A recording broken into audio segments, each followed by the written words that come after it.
everyone, I hope you all are doing well. My name is Shreya Gupta and I am chemistry faculty at Sankla classes.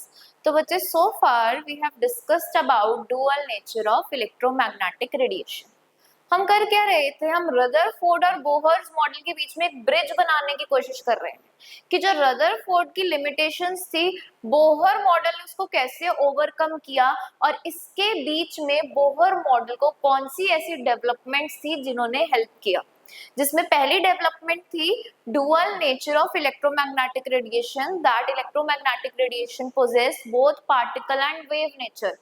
Wave nature हमने पहले discuss कर लिया था, particle nature हमने discuss कर लिया है, बस उसका एक फिनोमिना जो ब्लैक बॉडी रेडिएशन है वो हम आज डिस्कस करने वाले हैं। इस डेवलपमेंट के कंप्लीशन के बाद we will move on to second development, that is quantization of energy levels.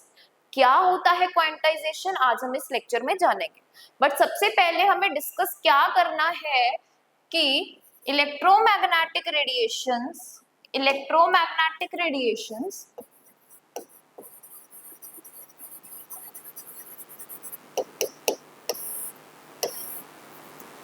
कि दो नेचर होते हैं, वेव नेचर और particle nature.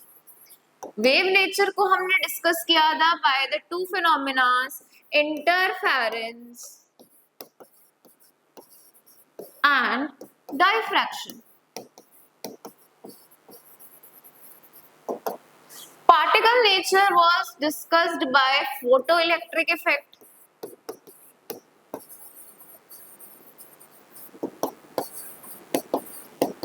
and the topic which we are going to discuss today will be black body radiations. Black body radiations. So moving on to our topic, what is black body radiations?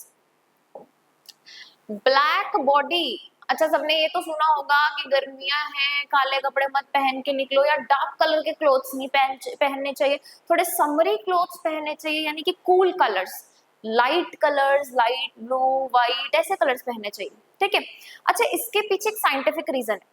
अगर हम dark colour के कपड़े पहनते हैं या black colour के कपड़े पहनते हैं तो ये माना जाता है कि it absorbs the radiations and emit the radiations, जिसकी वजह से हमें गर्मी लगती है।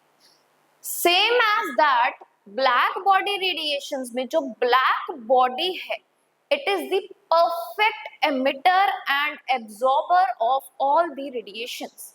ये सारी रेडिएशंस को एब्जॉर्ब भी करती है एंड एमिट भी करती है। So let's write what is black body. Black body is perfect emitter and absorber of all the radiations। ठीक है, एक ही एग्जाम्पल हो गया कि सारी रेडिएशंस को एब्जॉर्ब और एमिट करना। अब लोहा गर्म होते हुए देखा, अगर हम आयरन की रॉड को हीट करते हैं, initially it is red, through out वो रेड से ऑरेंज चली जाती है, ऑरेंज से ब्लू जाती है, ब्लू से वो व्हाइट चली जाती है, ठीक है। धीरे धीरे करके उसका कलर चेंज हो जाता है, जैसे ये पिक्चर डिपिक्ट कर रही है, ठीक है। ये एक इंडस्ट्री के अंदर आयरन रॉड को हीट किया जा रहा है, इनिशियली वो रेड है, रेड से वो ऑरेंज हो जाएगा, ऑरेंज से वो ब्लू एंड देन ब्लू से वो व्हाइट हो जाएगा, यानी कि it is absorbing and emitting the radiations. तो if iron rod is heated, iron rod is heated, सबसे पहले वो रेड से ऑरेंज जाएगा, ऑरेंज से ब्लू जाएगा, देन ब्लू से वो व्हाइट जाएगा। अब आप कहोगे ma'am we were discussing about the particle nature, how come these type of radiation, these type of black bodies are representing the particle nature?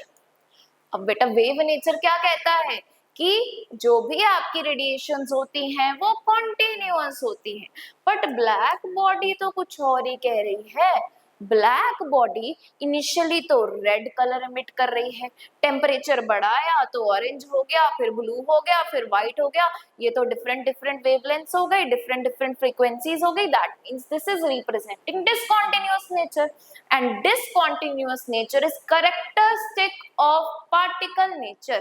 So this represents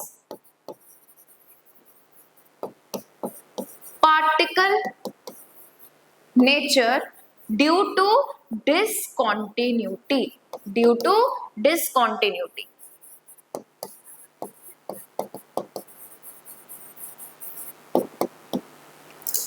ठीक है, अब इसके बाद आता है कि क्लासिकल मैकेनिक्स की कहानी थोड़ी सी डिफरेंट थी।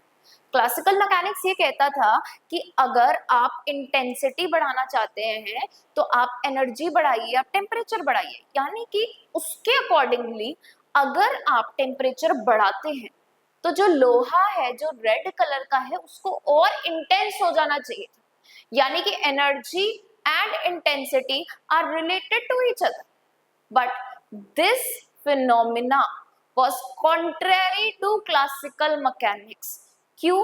जैसे ही हम टेम्परेचर बढ़ा रहे हैं हमारी वेवलेंथ या फ्रीक्वेंसी चेंज हो रही है और इंटेंसिटी कभी किसी कलर की ज्यादा ब्राइट है, कभी किसी कलर की ज्यादा ब्राइट है, यानी कि according to this phenomena intensity and wavelength both are combined function of temperature. ठीक है, अकॉर्डिंग टू क्लासिकल मैकेनिक्स जो वेव नेचर को जो है सपोर्ट करता था वो क्या कह रहा था कि अगर आप टेम्परेचर बढ़ाएंगे तो रेड कलर और इंटेंस हो जाना चाहिए, but it is not so. So on contrary to classical mechanics, on contrary to classical mechanics,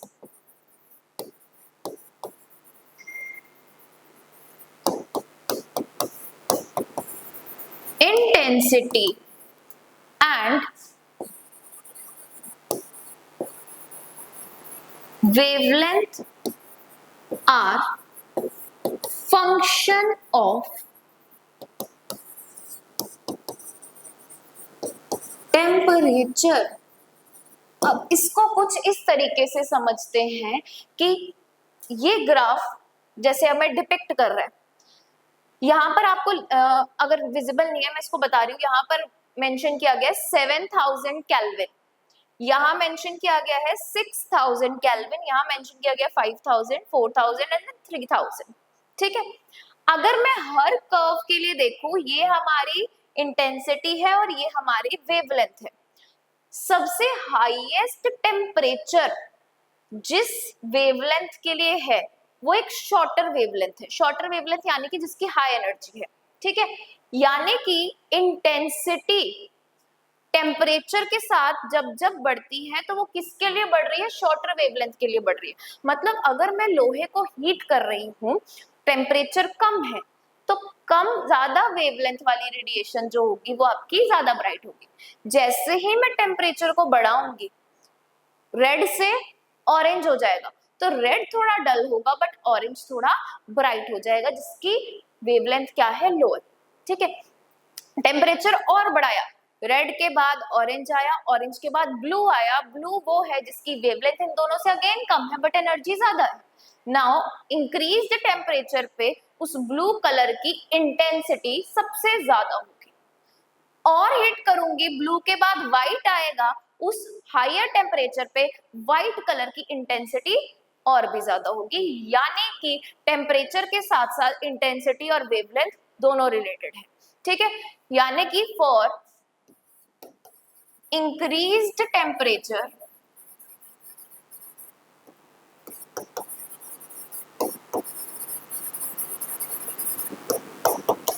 intensity of shorter wavelength increases. As this graph is suggesting, जैसे ही मैं टेम्परेचर इंक्रीज कर रही हूँ ये ग्राफ शॉर्टर वेवलेंथ की तरफ move करते जा रहे हैं. ठीक है। 7000 केल्विन पे ब्लू कलर की जो वेवलेंथ है वो सबसे ज्यादा इंटेंस है, वेयर एज 400 केल्विन पे आपकी रेड कलर की वेवलेंथ ज्यादा इंटेंस है, which is longer in wavelength and lower in energy. तो आई होप आपको ब्लैक बॉडी रेडिएशन समझ आया। Black body radiation, black body एक ऐसी बॉडी है जो एब्जॉर्ब और एमिट करती है सारे रेडिएशंस को। This shows discontinuous nature and it is also contrary to classical mechanics, जो हमें क्या कहता है कि अगर आप टेम्परेचर बढ़ाएंगे तो कलर वही रहेगा, बस उसकी इंटेंसिटी बढ़ती जाएगी, जो वेव नेचर को सपोर्ट कर रहा है। बट हमारे एक्सपेरिमेंट्स के अकॉर्डिंग अगर हम टेम्परेचर बढ़ाएंगे तो वेवलेंथ जो शॉर्टर होगी उसकी इंटेंसिटी बढ़ेगी, यानी कि वेवलेंथ कॉन्टिन्यूअसली चेंज होती जाएंगी, मतलब दिस शोज डिसकंटिन्यूअस नेचर। तो hence it supports particle nature.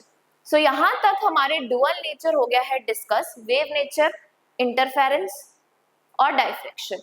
Particle nature, photoelectric effect and black body radiation. तो ये होल टॉपिक हमने कवर कर लिया है। Now moving on to next topic which is evidence of quantized energy levels. अगर आपको याद हो, हमने रदरफोर्ड्स मॉडल पढ़ा था और उसकी लिमिटेशन पढ़ी थी कि रदरफोर्ड मॉडल हमें इलेक्ट्रॉनिक स्ट्रक्चर के बारे में नहीं बताता।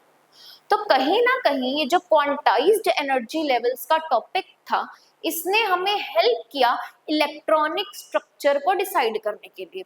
अब ब्रीफ में बताऊं तो क्वांटाइज्ड एनर्जी लेवल का आइडिया क्या था कि न्यूक्लियस के अराउंड एनर्जी लेवल्स होते हैं, यानी कि न्यूक्लियस के अराउंड शेल्स होते हैं। उन शेल का अपनी अपनी एनर्जी होती है और उन्हीं शेल्स पे इलेक्ट्रॉन रिवॉल्व करते हैं। अब ये तो थ्योरेटिकल हो गया, डेवलपमेंट के बाद पता चला है।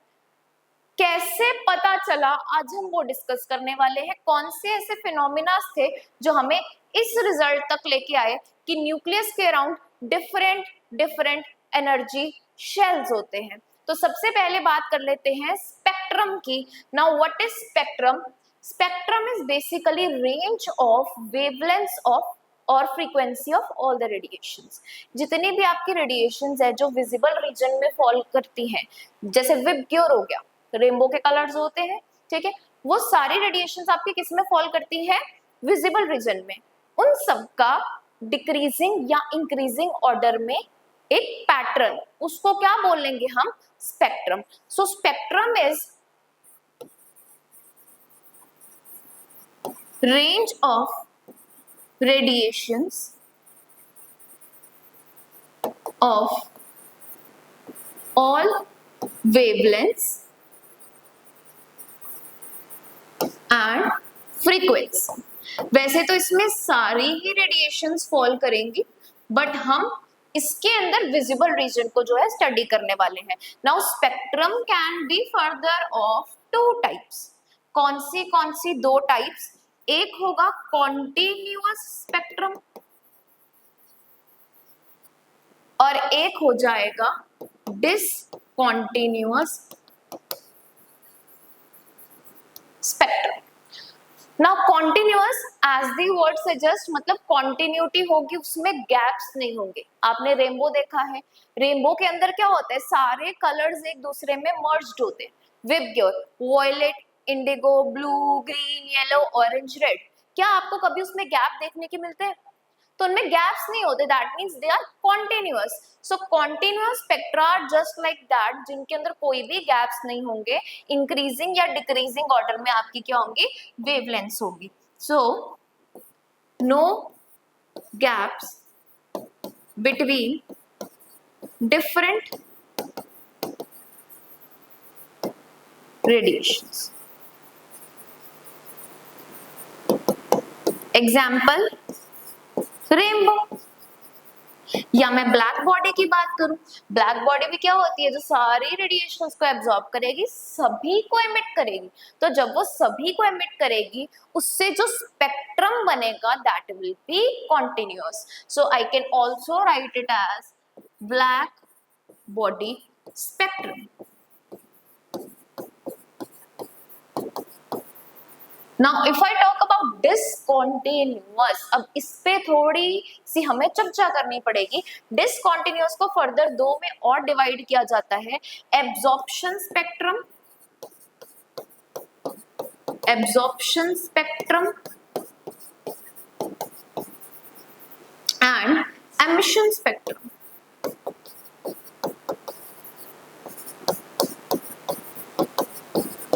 ठीक है, इसको हम फर्दर और डिस्कस करेंगे। सबसे पहले कॉन्टिन्यूअस स्पेक्ट्रम के बारे में जान लेते हैं।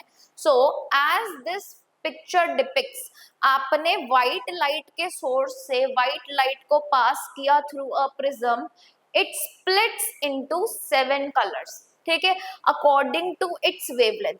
रेड कलर की वेवलेंथ सबसे ज्यादा होती है एज मेंशन्ड 750 नैनोमीटर। उसके बाद डिक्रीजिंग ऑर्डर ऑफ वेवलेंथ में हमारे पास आ गया 400 नैनोमीटर पे violet. So prism is basically splitting the white light into 7 colors. There are no gaps between all these 7 colors. So this is a continuous spectrum. So continuous spectrum, for example, when white light passes through prism, it splits into 7 colors in order of increasing or decreasing wavelengths, increasing or decreasing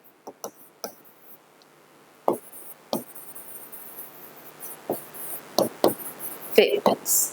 ठीक है, I hope यहाँ तक clear है। Very basic, हम junior classes में भी पढ़ते आए हैं। अब मेन बात आती है डिसकंटिन्यूअस स्पेक्ट्रम की, जिसके अंदर हमने दो टाइप्स लिखी थी, एक थी absorption spectrum and the other one was emission spectrum. अब ऐसे ही हमने व्हाइट लाइट को हमारे एटम्स के सैंपल में से पास किया and the white light also split into 7 colors, but the spectrum observed was somewhat different from continuous spectrum। हमने क्या ऑब्जर्व किया कि जैसे हमने प्रिज्म में से व्हाइट लाइट को पास करवाया था, वैसे ही हमने व्हाइट लाइट को प्रिज्म में से डायरेक्टली नहीं पास करवाया, उसको हमने हमारे एटम के सैंपल से पास होते हुए प्रिज्म से पास करवाया। तो ये ऑब्जर्व किया गया कि हमें 7 कलर्स नहीं मिले। There were discontinuous spectrum and discrete values of wavelengths for each atom। Her atom के लिए डिफरेंट वेवलेंथ या डिफरेंट स्पेक्ट्रम हमने ऑब्जर्व किए। तो इसके पीछे ये पता लगाया गया कि जैसे ही हम हमारे सैंपल में से व्हाइट लाइट को पास करते हैं, तो हमारे इलेक्ट्रॉन्स उस में से किसी एक रेडिएशन को एब्जॉर्ब करके लोअर से हायर एनर्जी पर चले जाते हैं, और जब वो उस रेडिएशन को एब्जॉर्ब कर लेंगे, जो बची हुई रेडिएशंस होगी उनको वो एमिट कर देंगे। तो जो भी आपके पास स्पेक्ट्रम ऑब्जर्व होगा उसको आप बोलेंगे absorption spectrum. I am repeating it again. हम क्या कह रहे हैं कि जैसे ही हमने एटम्स में से व्हाइट लाइट को पास किया, इलेक्ट्रॉन्स ने उसमें से डिजायर्ड वेवलेंथ को एब्जॉर्ब किया, जिससे वो हायर से लोअर से हायर लेवल पे गए, और बची हुई वेवलेंथ्स को उन्होंने एमिट कर दिया, जिनको हमने एक प्लेट के थ्रू ऑब्जर्व किया। अब उस पैटर्न के अंदर आपके पास सारे कलर्स दिखेंगे सिवाय उस कलर के जो उस सैंपल ने एब्जॉर्ब कर लिया, और इसी को हम क्या कह रहे हैं, एब्जॉर्प्शन स्पेक्ट्रम। क्या किया हमने, व्हाइट लाइट को एब्जॉर्बिंग सैंपल में से पास किया, उसको प्रिज्म में से पास किया, डिटेक्टर यानी कि फोटोग्राफिक प्लेट पे ऑब्जर्व किया, जो कलर उसने एब्जॉर्ब किया वो यहाँ पर हमें मिसिंग दिखा। So let's write, when white light is passed through the sample, electron absorbed energy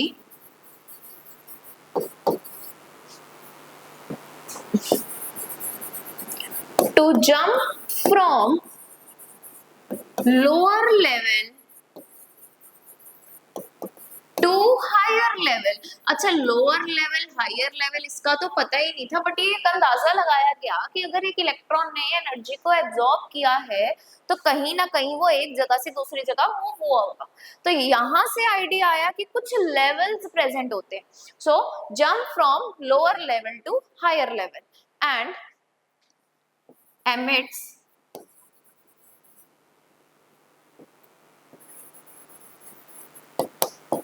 rests of the radiations,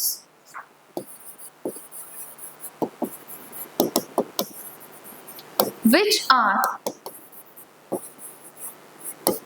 passed through prism and observed on film और फोटोग्राफिक प्लेट। ठीक है, तो ये था हमारा एब्जॉर्प्शन स्पेक्ट्रम, जिससे हमें क्या पता चला कि एक इलेक्ट्रॉन लोअर लेवल से हायर लेवल पे जाता है, यानी कि एक एटम के अंदर कुछ एनर्जी लेवल्स होते हैं। अब हर एटम के लिए ये एब्जॉर्प्शन स्पेक्ट्रम जो है वो डिफरेंट आएगा, यानी कि हर एटम के अपने अपने एनर्जी लेवल्स होते हैं, अपनी अपनी जो है वो वैल्यूज होती है। नाउ नेक्स्ट चीज क्या आती है, अब क्या वो इलेक्ट्रॉन इसी स्टेट पे रहेगा जिस स्टेट पे उसने जंप किया है? तो moving on to emission spectrum, अब इसके अंदर होता क्या है, जब एक इलेक्ट्रॉन एनर्जी को एब्जॉर्ब करके हायर लेवल पे जाता है, वो हायर लेवल पे अनस्टेबल फील करता है, जिसको हम बोलते हैं एक्साइटेड स्टेट। जब वो अपनी स्टेट पे है, अपने लेवल पे है, उसको हम क्या बोलते हैं? Ground state. जब वो एनर्जी को एब्जॉर्ब करके हायर स्टेट पे जाएगा, उसको बोला जाएगा एक्साइटेड स्टेट। अब एक्साइटेड स्टेट पे क्योंकि वो अनस्टेबल फील कर रहा है, तो वहां से वो दोबारा अपने ही लेवल पे वापस आ जाएगा टुवर्ड्स द ग्राउंड स्टेट। ठीक है, अब एनर्जी एब्जॉर्ब करके जब वो हायर लेवल पे गया था, तो अब अगर वो हायर लेवल से लोअर लेवल पर वापस आ रहा है, तो अब वो क्या करेगा? उसी एनर्जी को रिलीज कर देगा। ठीक है, I hope it is clear कि हायर लेवल पर इलेक्ट्रॉन अनस्टेबल था, ग्राउंड स्टेट पे वो स्टेबल था। थोड़े टाइम बाद उसको रियलाइज हुआ कि नहीं, मुझे तो ग्राउंड स्टेट पे जाना है, तो वो उसी एब्जॉर्ब्ड एनर्जी को एमिट करके अपने लेवल पर वापस आ जाएगा। अब जो एनर्जी रिलीज होगी उसको हम प्लेट पर ऑब्जर्व करेंगे, तो क्या पता चलेगा कि जो एनर्जी, जो लाइट हमारी यहाँ पर मिसिंग थी, वो अब यहाँ पर प्रेजेंट है। जिस लाइट को उसने एब्जॉर्ब कर लिया था, जो हमारे एब्जॉर्प्शन स्पेक्ट्रम में मिसिंग थी, वो एमिशन स्पेक्ट्रम में अब हमें दिखेगी। ठीक है, तो ये हमारा एक्साइटेड सैंपल था। थोड़ी देर बाद रियलाइज हुआ एक्साइट नहीं होना, ग्राउंड पे जाना है, एनर्जी को रिलीज करना है, तो वो एनर्जी को रिलीज करेगा, प्रिज्म में से पास होगी, जो मिसिंग वेवलेंथ थी वो हमें मिल जाएगी। So let's write in excited sample electron is unstable at higher energy level, that is excited state, and falls to ground state or lower energy level. As it do so, it also releases, or I can say emits, the energy which was initially absorbed.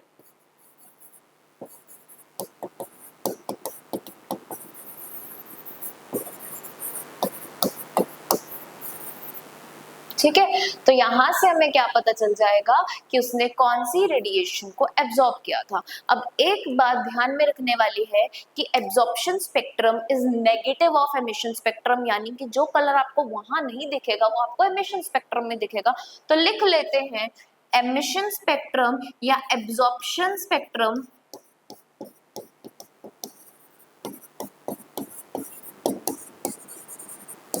is negative of emission spectrum। तो इस spectrum की पूरी theory से हमें ये तो पता चल गया कि न्यूक्लियस के अराउंड कुछ क्वांटाइज्ड एनर्जी लेवल्स हैं। अब इसको पूरा और इलेबोरेट करने के लिए साइंटिस्ट्स ने हाइड्रोजन के सैंपल के ऊपर स्टडी किया which contains 1 electron, so it was easier to study. तो उन्होंने हाइड्रोजन का स्पेक्ट्रम बनाया जिसके थ्रू हमें बहुत सारी चीजें पता चल गई। तो नेक्स्ट क्लास में we will continue with line spectrum of hydrogen. ठीक है, टिल देन जितना हमने क्लास में अभी तक पढ़ लिया है उसको रिवाइज करना। Thank you so much for watching.